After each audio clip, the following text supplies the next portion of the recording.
perjalanan kehidupan Syekh Muqbil bin Hadi Al-Wadi'i rahimahullah, salah seorang ulama Yaman yang dengan kepulangannya ke negeri Yaman menjadi bersinar terang benderang dengan cahaya sunnah. Darinya lahir markas-markas Islam yang tersebar di negeri Yaman, baik yang di Sana'a, baik yang di Taiz, Ib, dan tempat-tempat lainnya. Sosok orang besar namanya Muqbil bin Hadi Al-Wadi'i rahimahullah tabaraka ta'ala, yang mungkin pada generasi beliau tak ada orang sebaik beliau yang pernah dikeluarkan oleh negeri Yaman. Berangkat ke Saudi Arabia, tujuannya adalah untuk bekerja, karena memang kondisi negeri Yaman dari sisi ekonomi yang jauh di bawah negeri Saudi. Maka sampai saat ini banyak sekali orang-orang dari sana bekerja mencari penghidupan di negeri Saudi Arabia, dan dia bekerja di sana sebagai security. Awalnya berangkat dari security, menjaga gedung. Dalam perjalanannya menjadi seorang pekerja security, penjaga gedung, dihadiahkan kepada beliau buku-buku. Sebagian adalah buku-buku tauhid yang merupakan silabus pembelajaran di negeri Saudi, cuma-cuma. Dan di negeri Saudi terbiasa orang bagi-bagi buku. Di antara buku-buku itu adalah buku tauhid. Beliau baca dan beliau begitu terpengaruh dengan tulisan yang ditulis oleh cucu daripada Syekh Muhammad bin Abdul Wahab yang menjelaskan kitab tauhid yang ditulis oleh Syekh Muhammad. Di antaranya adalah kitab Fathul Majid yang ditulis oleh Syekh Abdurrahman bin Hasan bin Abdul Wahab. Buku ini yang dia baca, takjubnya beliau dengan isi yang terdapat dalam kitab ini, karena berbeda dengan apa yang didapati di negeri Yaman. Kesyirikan merajalela, khurafat tersebar, kuburan-kuburan yang dijadikan sebagai tujuan mencari keberkahan dari kuburan-kuburan. Bagaimana secara umum begitulah kondisi Jazirah Arabia pun demikian. Setelah dia baca kitab tersebut, dia pulang ke negerinya, langsung diajarkan isi kitab tauhid. Sesampainya di sana berbenturan dengan kaum muslimin yang telah tercampur dengan berbagai macam bentuk kekhurafatan, kesyirikan. Dakwah beliau ditolak rahimahullah tabaraka taala. Beliau diingkari. Bahkan sepakat penduduk negeri beliau memaksa beliau untuk belajar mazhab Syiah. Dipaksa untuk masuk belajar mazhab Syiah, karena ketika itu yang tersebar di Yaman Syiah, sebagiannya itu Syiah Zaidiyah.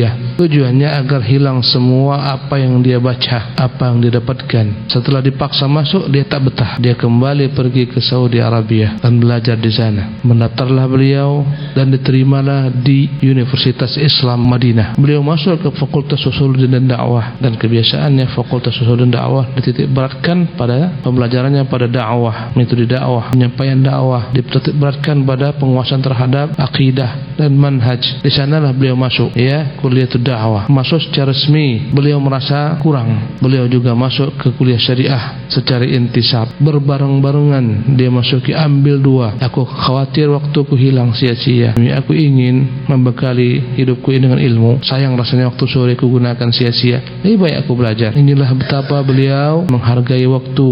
Berkata Al-Musyrif, berkata salah seorang tutor yang membawahi beliau dalam penulisan disertasinya, karena beliau selesai dengan jenjang Al-Majistir. Beliau selesai S2-nya. Syekh Al-Muqbil selesai S2 di sana. Apa kata musyrifnya? Apa kata tutornya? Kalau memang peraturan kampus membolehkan, pastilah Syekh itu akan diberikan 2 sekaligus ijazah, karena bagusnya apa yang dia tulis begitu bagus. Dia layak mendapatkan 2 sekaligus, Magister sekaligus doktoral. Dan dalam belajar, beliau adalah orang yang gigih, dan beliau rela dengan apa yang ada dari kehidupan dunia ini. Yang penting beliau dapat belajar. Ketika belajar disebutkan, kadang-kadang ada roti-roti yang telah mengering. Kadang-kadang roti yang mengering tersebut telah dihinggapi laba-laba, telah ada sarang laba-laba padanya. Demi ilmu, beliau tak peduli. Dia hapus sarang laba-laba, roti tersebut dia makan. Tak ada yang lain kecuali zam-zam. Zam-zam itulah dia makan dan dia minum. Jadilah makanannya dan minumannya. Yang penting dia bisa belajar di Saudi. Dan dia begitu menikmati ilmu, dan banyak orang merasa nikmat dengan ilmu, sehingga menimba ilmu itulah menjadi hobinya, sehingga menyampaikan ilmu itulah kenikmatan dalam hidupnya. Sehingga dia mengatakan, untuk menghibur diriku dalam kemiskinan menimba ilmu, aku anggap aku ini seorang raja, hanya bayangan saja. Di antara perkataan-perkataan Syekh Muqbil setibanya di Yaman, beliau membuka markaz. Berdatanganlah kepada beliau belajar 1 orang, 2 orang, 3 orang, 4 orang, 5 orang, lambat laun banyak, berpuluh, kemudian beratus, bahkan beribu, 2000 lebih murid-murid beliau datang dari seluruh penjuru dunia di Yaman sana, di tempat yang bernama Sa'adah. Datanglah orang dari seluruh penjuru dunia belajar di sana. Setelah dikuasai oleh orang-orang Syiah Houthi telah diperangi markas ini, markas Syekh Muqbil bin Hadi Al-Wadi'i. Tentunya juga dengan berbagai macam bentuk fitnah yang datang setelah beliau, perpecahan antara sesama kaum muslimin, perpecahan antara sesama markas, sesama guru-guru, sesama murid Syekh Muhammad Syekh Muqbil, antara mereka ada perselisihan. Setelah beliau meninggal, fitnah pun muncul, perang antara sesama murid. Allahu Akbar, ini musibah. Akhirnya lemahlah kekuatan, diserang oleh Houthiyun. Mereka pun harus tinggalkan markas tersebut habis. Apa yang pernah dia katakan kepada murid-muridnya? Murid-murid beliau juga tersebar ke seluruh penjuru dunia. Di antara murid-murid beliau di negeri kita ini, Ustaz Abu Qatadah, hafizahullah tabaraka ta'ala. Mungkin sebagian juga pernah berjumpa dengan beliau, Ustaz Abu Isa dan lain-lainnya. Apa yang dikatakannya kepada murid-muridnya? Akulah yang paling banyak anaknya di antara kalian. Karena kalian semua aku anggap bagaikan anak-anakku. Ya, ketika itu muridnya ada sekitar 2000-an orang. Dan Syekh qadarallah tidak diberikan Allah Subhanahu wa taala anak laki-laki. Dia hanya punya anak perempuan. Beliau menikah dengan 2 istri, diberikan Allah SWT hanya anak perempuan. Dan beliau adalah orang jujur, tak mau menjilat. Begitu masyhurnya beliau sampai ke Presiden Yaman. Suatu ketika dalam pertemuan dengan Presiden Yaman bertanya kepadanya, "Wahai Syekh, pernahkah engkau mendoakan aku?" Apa kata Syekh Muqbil? "Pernah, tapi sesekali." Tak mau dia menjilat. Berkata ketika itu Presiden, "Kalau begitu Syekh, doakanlah aku supaya Allah berikan kepadaku kebaikan." Syekh Muqbil bin Hadi Al-Wadi'i ini adalah orang yang belajar agama Allah bukan untuk dunia. Sebagian orang-orang tergelincir dalam niat belajar ilmu agama tujuannya adalah untuk dunia. Suatu ketika pernah dia dipuji oleh Syekh Al-Albani rahimahullah. Dan Syekh Al-Albani namanya Muhammad Nasiruddin Al-Albani adalah guru Syekh Muqbil ketika belajar di Madinah. Jadi Syekh Muqbil ini bagian daripada kebaikan Syekh Muhammad Nasiruddin Al-Albani rahimahullah. Gurunya, mereka adalah orang-orang yang begitu uniknya, orang-orang yang besar yang mungkin tak ada lagi terdapati. Dipuji oleh Syekh Albani, dipuji oleh Syekh Abdul Aziz bin Baz rahimahullah tabaraka taala, dan juga dipuji oleh Syekh Muhammad bin Shalih Al-Utsaimin. 3 orang inilah dengan Syekh Muqbil 4 yang merupakan representasi ulama umat kontemporer di masa itu. Syekh Abdul Aziz bin Baz, ya, Syekh Muhammad bin Shalih Al-Utsaimin, kemudian Syekh Muhammad bin Shalih Al-Albani, dan yang terakhir Syekh Muqbil bin Hadi Al-Wadi'i rahimahumullah tabaraka taala jami'an. Dan mereka meninggalnya dalam 1 tahun yang berdekatan. Bahkan ketiga orang ini dikuburkan berdamping-dampingan. Syekh Utsaimin di sampingnya Syekh Muqbil, di sampingnya Syekh bin Baz rahimahumullah jami'an. Syekh Albani yang dikuburkan di Syam. Apa kata Syekh Muhammad Syekh Utsaimin memuji Syekh Muqbil ini? Wallahi aku sangat meyakini demi Allah, dia adalah salah seorang ulama daripada ulama-ulama Islam. Adalah Syekh Muqbil bin Hadi ini orang yang senantiasa memuhasabah dirinya, evaluasi diri. Apa katanya? Tatkala telah muncul uban di kepalaku, maka aku pegang jenggotku. Aku pun bertanya, "Ya Muqbil," tatkala mulai tumbuh uban, aku pegang jenggotku, aku katakan, "Hei Muqbil, kau udah beruban, apa yang telah kau berikan kepada Islam?" Ya, pertanyaan yang seharusnya juga kita tanyakan kepada diri kita ini yang udah mulai beruban. Apa yang kita berikan untuk Islam pada tahun 1421 Hijriah, ketika itu pada bulan 3 Rabiul Awal, beliau rahimahullah tabaraka taala memberikan pelajaran terakhir kepada murid-muridnya setelah maghrib. Setelah itu ya, beliau pun dibawa ke rumah sakit. Tak lama dibawa ke Saudi untuk pengobatan, dan pemerintah Saudi menanggung semua pengobatannya karena mereka orang-orang berjasa dalam hal ilmu. Subhanallah, dahulu kala Syekh Muqbil itu pernah terfitnah. Syekh Muqbil, Syekh Albani terfitnah gara-gara kaum radikal. Sebagian daripada orang-orang yang pernah memerangi Makkah, tanah haram, orang-orang yang mereka itu tunduk kepada seorang laki-laki bernama Juhaiman. Juhaiman ini punya ipar yang diklaim oleh semua pengikutnya, dia Imam Mahdi. Mereka menguasai haram, mereka membunuh jemaah haji, sampai akhirnya berhari mereka kuasai Masjidil Haram, diperangi oleh kerajaan Saudi Arabia. Juhaiman ini orang asalnya adalah orang yang tampak semangat dalam beragama, ya, dan inilah menunjukkan betapa bahayanya model-model semangat saja.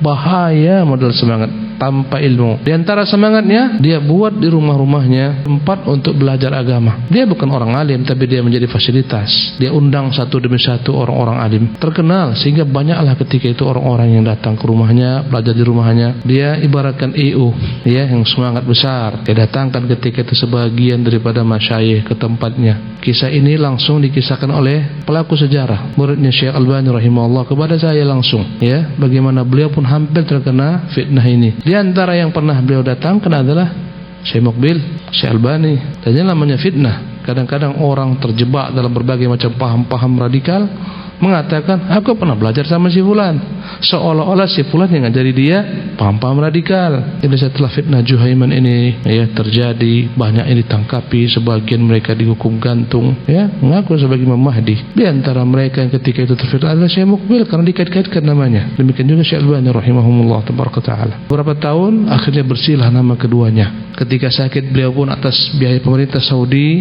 diberangkatkan ke Saudi untuk pengobatan. Sampai di Saudi, ternyata pemerintah Saudi menganggap peralatan tak sempurna, ingin dibawa ke Amerika. Maka dia pulang sebentar ke keluarganya ke Yaman, disambut oleh murid-muridnya dan keluarganya. Ketika itulah dia mengucapkan kata-kata perpisahan, sebagaimana yang Nabi pernah katakan kepada kaum muslimin di Haji Wada.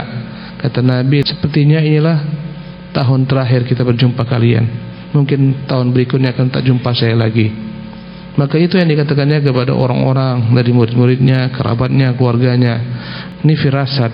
Kadang-kadang Allah berikan orang-orang yang mau meninggal itu firasat, tak jauh lagi ajalnya. Dia katakan, mungkin jadi kalian tak jumpa lagi saya setelah tahun ini. Dia pun berangkat dalam perjalanan panjang menuju Amerika untuk pengobatan. Tetapi di sana pun ternyata tim medis tak mampu melihat kondisinya begitu beratnya. Kemudian beliau pun dikembalikan ke Saudi Arabia, kembali ke Saudi, dan kemudian dia tuliskan wasiatnya 10 hari sebelum beliau wafat. Dan dalam masa dirawat, apa kata murid-muridnya menjaganya? Kami menjadi seolah-olah bukan beliau yang sakit, seolah-olah kami yang sakit, seolah-olah beliau yang senantiasa menghibur kami dalam kondisi sakit. Terbalik, murid-muridnya menjaga, bahkan beliau yang senantiasa menghibur murid-muridnya menjaga, seolah-olah murid-murid beliau lah yang sakit. Kemudian setelah 10 hari dari wasiat tersebut, beliau pun meninggal dan disolatkan di Masjidil Haram, Al-Haramul Makki. Kemudian dikuburkan di perkuburan Al-Adl, namanya Maqbaratul Adl, di samping Ibn Baz dan di samping Ibn Uthaymin, 3 ulama zaman. Subhanallah, semuanya adalah murid dan guru. Syekh Abdul Aziz bin Baz itu guru daripada Syekh Muhammad Shalih Utsaimin dan guru Syekh Muqbil. Demikian juga keadaannya. Inilah dia Syekh Muqbil bin Hadi yang dia sejak kecil yatim, kehilangan orang tuanya sejak kecil, rahimahullah tabaraka taala. Terlahir pada tahun 1352 Hijriah dan meninggal pada tahun 1422 Hijriah, menutup kehidupan dengan usia 70 tahun.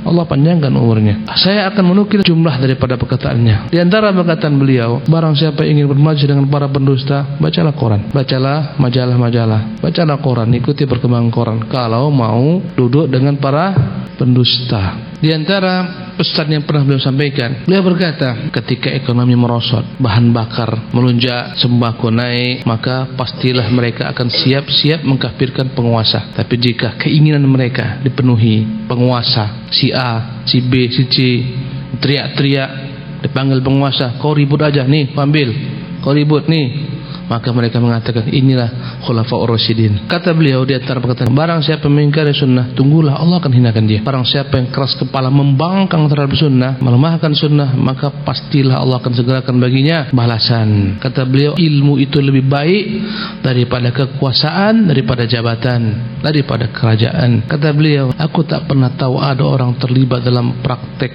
hizb yang menyuruh orang kepada kelompoknya hizbi.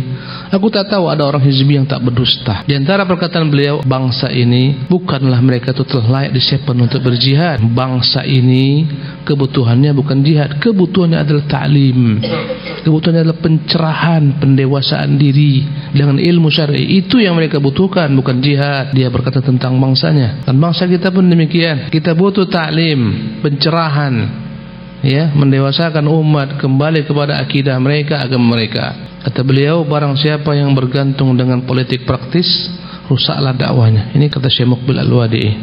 Perkataannya benar, tak salah. Seandainya aku diminta untuk menjadi presiden di negeri Yaman, aku tak akan penuhi.